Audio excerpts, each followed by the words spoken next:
Hey, for once I'm totally on camera again. That doesn't happen very often.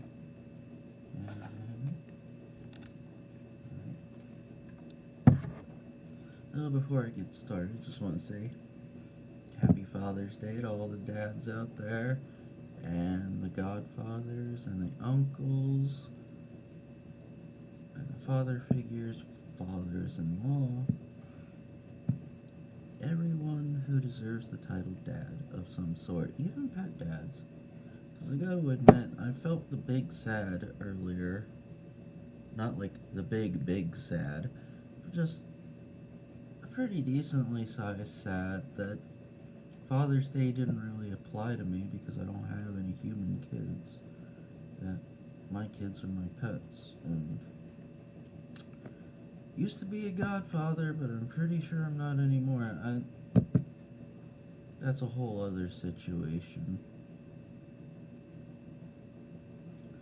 So, on that cheerful note, let's read Annabel Lee by Edgar Allan Poe. It was many and many a year ago, in a kingdom by the sea, that a maiden there lived whom you may know by the name of Annabel Lee. And this maiden she lived with no other thought than to love and be loved by me. I was a child and she was a child in this kingdom by the sea, but we loved with a love that was more than love, I and my Annabel Lee. With a love that the winged seraphs of heaven coveted her and me. And this was the reason that long ago, in this kingdom by the sea, a wind blew out of a cloud, chilling my beautiful Annabel Lee, so that her high-born kinsman came and bore her away from me to shut her up in a sepulchre. Sepulchre? In this kingdom by the sea. The angels not half so happy in heaven went envying her and me. Yes, that was the reason, as all men know in this kingdom by the sea, that the wind came out of the cloud by night, chilling and killing my Annabel Lee. But our love, it was stronger by far than the love of those who were older than we, of many far wiser than we, and neither the angels in heaven above nor the demons down under the sea can ever dissever my soul from the soul of the beautiful Annabel Lee. For the moon never beams without bringing me dreams of the beautiful Annabel Lee, and the stars never rise but I feel the bright eyes of the beautiful Annabel Lee. And so, all the night tide I lie down by the side of my darling, my life and my pride, in her sepulchre there by the sea, sepulchre, don't know how to pronounce that, in her tomb by the sounding sea. And if y'all don't already know, the queen herself, Stevie Nicks, recorded a version of this song, so I'm going to add that to my post when I put it on Space Hay.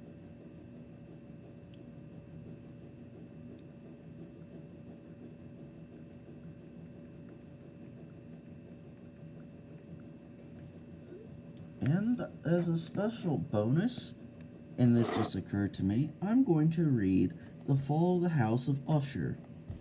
And then, later this week, I'll read The Cask of Amontillado.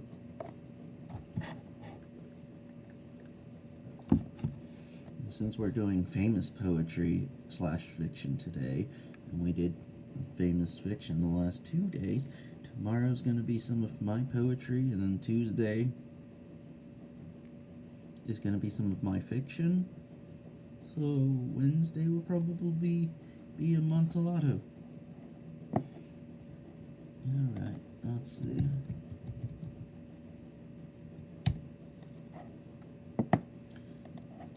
Poe stories. Here we go.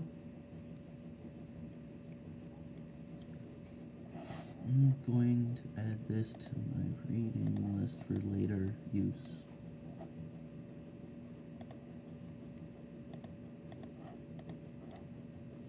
The Fall of the House of Usher by Edgar Allan Poe, first published 1839. Sin cor est un luth suspendu, si to con le touche et raison, de Bergère. And yes, I know my French pronunciation probably sucks.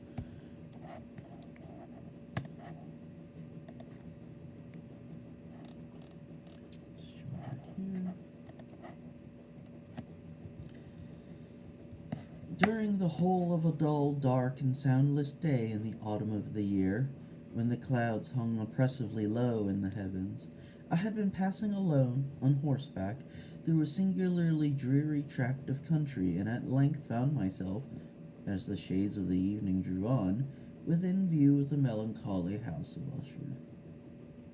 I knew not how it was, but with the first glimpse of the building a sense of insufferable gloom pervaded my spirit. Botch.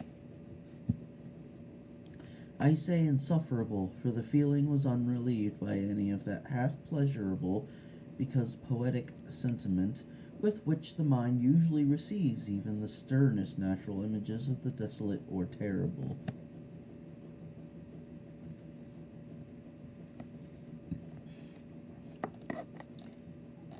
Does anyone know of fucking indentations on this site?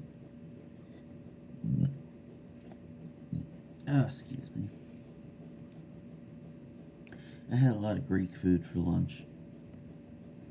So, there's that.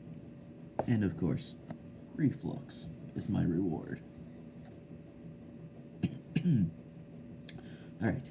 I looked upon the scene before me, upon the mere house, and the simple landscape features of the domain, upon the bleak walls, upon the vacant eye-like windows, upon a few rank sedges, and upon a few white trunks of decayed trees. No, forward. What the hell are sedges? Any of a family of usually tufted marsh plants. With an utter depression of the soul which I can compare to no earthly sensation more properly than to the after-dream of the reveller upon opium, the bitter lapse into everyday life, the hideous dropping off of the veil. There was an iciness, a sinking, a sickening of the heart, an unredeemed dreariness of thought which no goading of the imagination could torture into aught of the sublime. What was it? I paused to think. What was it that so unnerved me in the contemplation of the house of Usher? It was a mystery all insoluble, nor could I grapple with the shadowy fancies that crowded upon me as I pondered. I was forced to fall back upon the unsatisfactory conclusion that while beyond doubt there are combinations of very simple natural objects which have the power of thus affecting us, still the analysis of this power lies among considerations beyond our depth. It was possible, I reflected, that a mere different arrangement of the particulars of the scene, of the details of the picture, would be sufficient to modify, or perhaps to annihilate, its capacity for sorrowful impression, and acting upon this idea, I reined my horse to the precipitous brink of a black and lurid tarn that lay in unruffled luster by the dwelling, and gazed down, but with a shudder even more thrilling than before, upon the remodeled and inverted images of the grey sedge, and the ghastly tree stems, and the vacant and eye-like windows.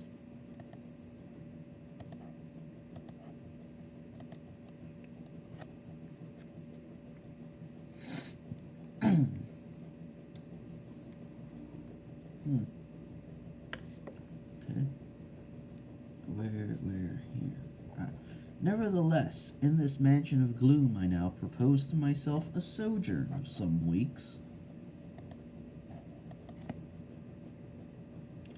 Its proprietor, Roderick Usher, had been one of my boon companions in boyhood, but many years had elapsed since our last meeting. A letter, however, had lately reached me in a distant part of the country, a letter from him, which, in its wildly importunate nature, had admitted of no other than a personal reply. The MS gave evidence of nervous agitation. The writer spoke of acute bodily illness.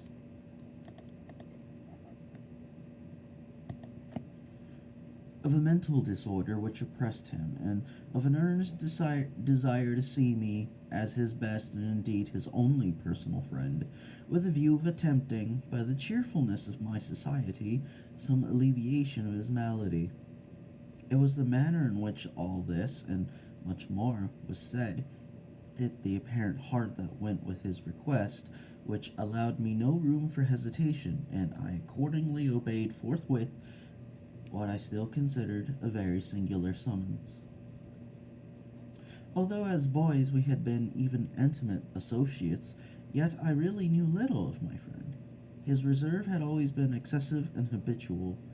I was aware, however, that his very ancient family had been noted, time out of mind, for a peculiar sensibility of temperament, displaying itself through long ages in many works of exalted art, and manifested of late in repeated deeds of munificent yet unobtrusive charity, as well as in a passionate devotion to the intricacies, perhaps even more than to the orthodox and easily recognizable beauties of musical science. Poe, dude, do you know what a run-on sentence is? I had learned, too, the very remarkable fact that the stem of the Usher race, all time honored as it was, had put forth at no period any enduring branch. In other words, that the entire family lay in the direct line of descent, and had always, with very trifling and very temporary variation, so lain. It was this deficiency, I considered, while running over in thought the perfect keeping of the character of the premises with the accredited character of the people, and while speculating upon the possible influence which the one, in the long lapse of centuries, might have exercised upon the other. It was this deficiency, perhaps, of collateral issue, and the consequent undeviating transmission from sire to son of the patrimony with the name which had at length so identified the two as to merge the original title of the estate into the quaint and equivocal appellation of the House of Usher, an appellation which seemed to include, in the minds of the peasantry who used it, both the family and the family mansion.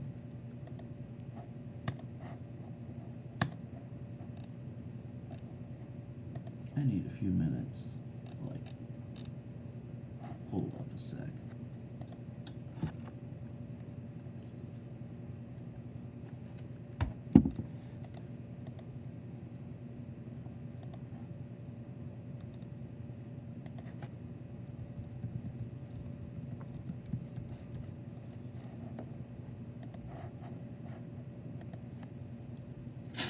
Alright, let's continue.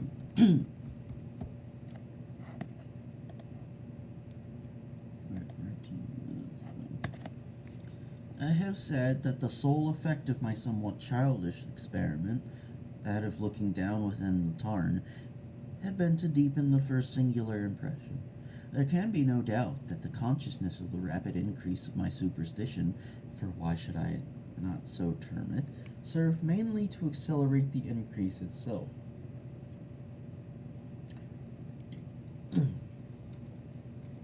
Such, I have long known, is the paradoxical law of all sentiments having terror as a basis, and it might have been for this reason only that, when I again uplifted my eyes to the house itself from its image in the pool, there grew in my mind a strange fancy. Sorry. A fancy so ridiculous indeed that I but mention it to show the vivid force of the sensations which oppressed me.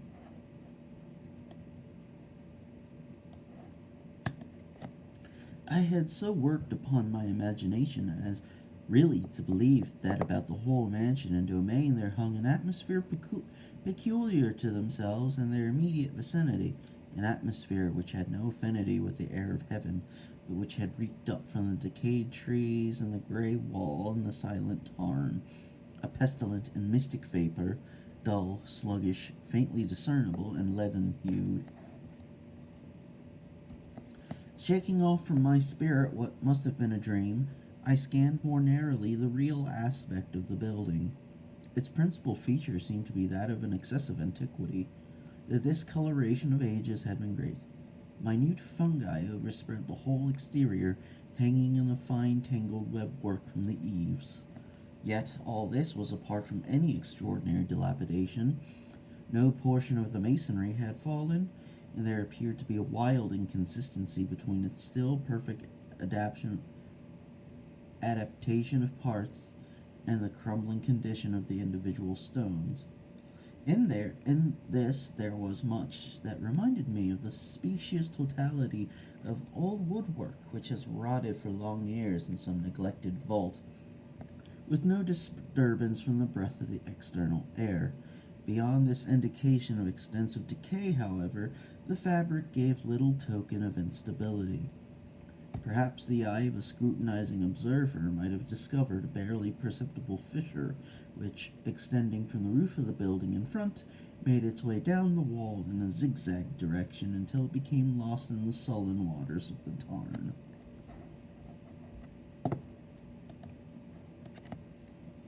Noticing these things, I rode over a short causeway to the house. A servant in waiting took my horse, and I entered the Gothic archway of the hall.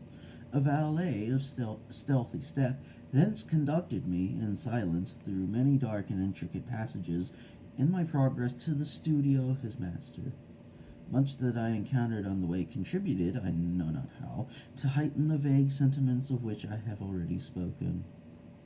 While the objects around me, while the carvings of the ceilings, the somber tapestries of the walls, the ebon blackness of the floors, and the phantasmagoric armorial trophies which rattled as I strode, were but matters to which, or to such as which, I had been accustomed from my infancy. While I hesitated not to acknowledge how familiar it was all this, I still wondered to find how unfamiliar were the fancies which ordinary images were stirring up. On one of the staircases I met the physician of the family. His countenance, I thought, wore a mingled expression of low cunning and perplexity. He accosted me with trepidation and passed on. The valet now threw open a door and ushered me into the presence of his master.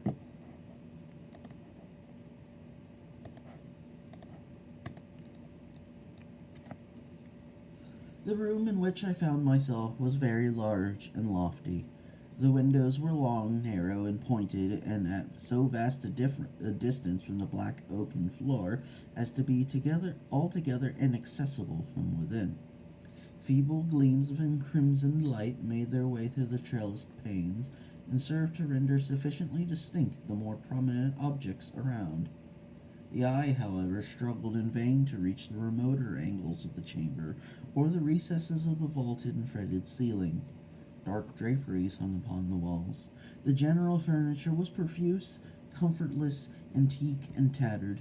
Many books and musical instruments lay scattered about, but failed to give any vitality to the scene. I felt that I breathed an atmosphere of sorrow. An air of stern, deep, and irredeemable gloom hung over and pervaded all. Sorry, I need to take another break here. Forgot how long this story was. Maybe I should have made it its own video.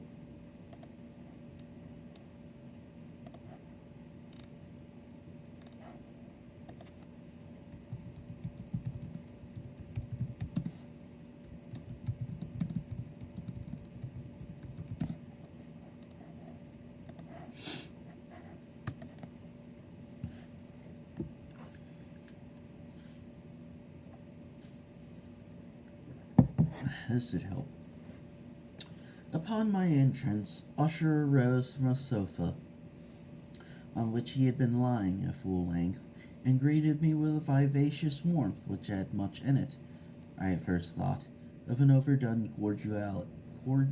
Cordiality.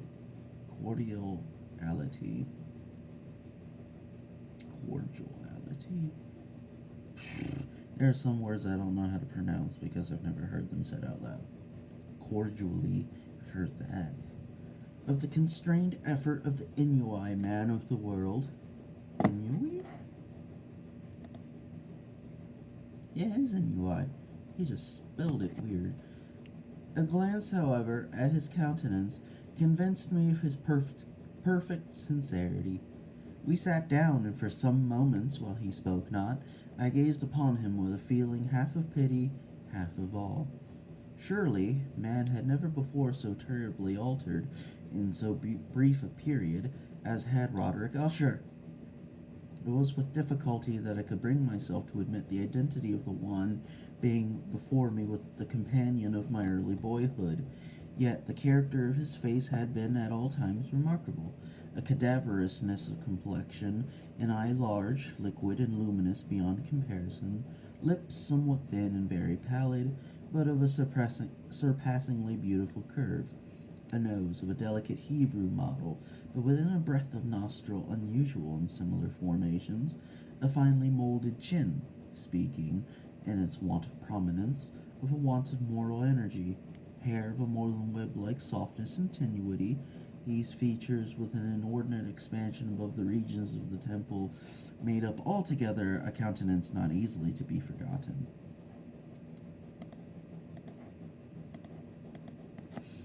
And now, in the mere exaggeration of the prevailing character of these features, and of the expression they were wont to convey, lay so much of change that I doubted to whom I spoke.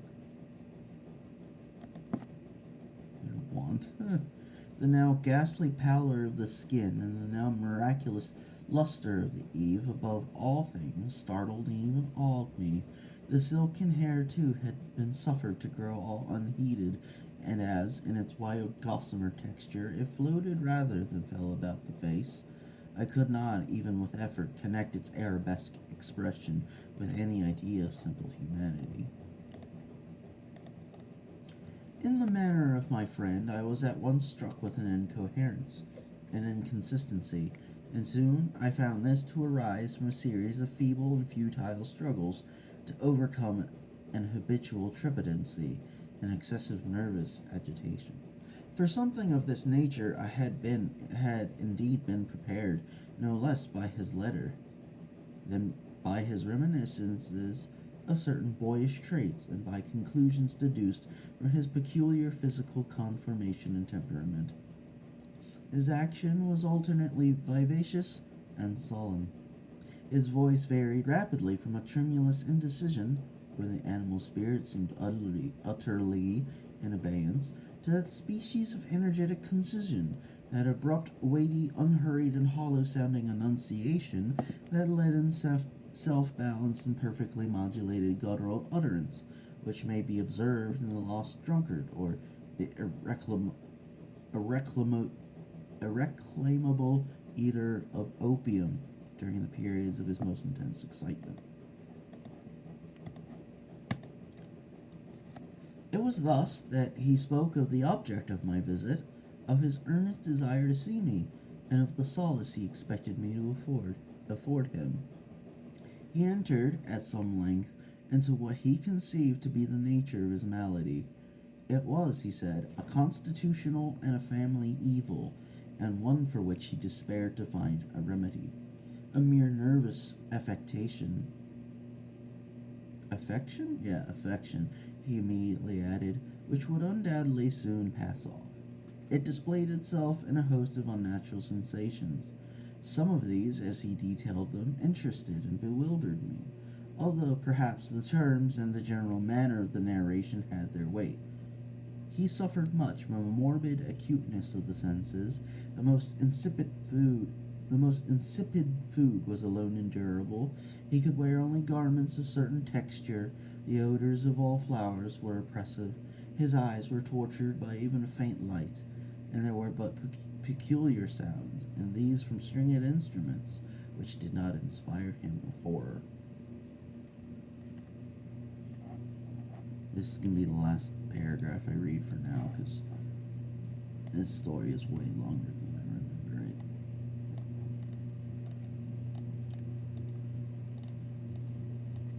it. To an anomalous species of terror I found him a bounden slave.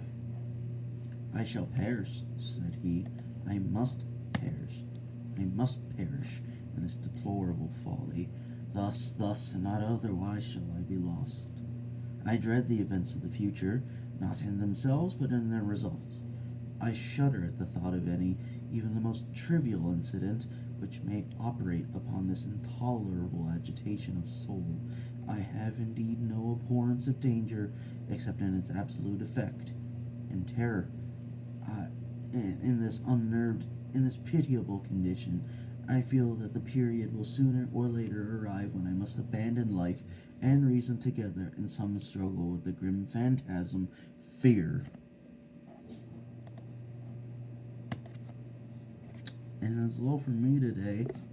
I guess we'll pick up from here tomorrow. Bye now.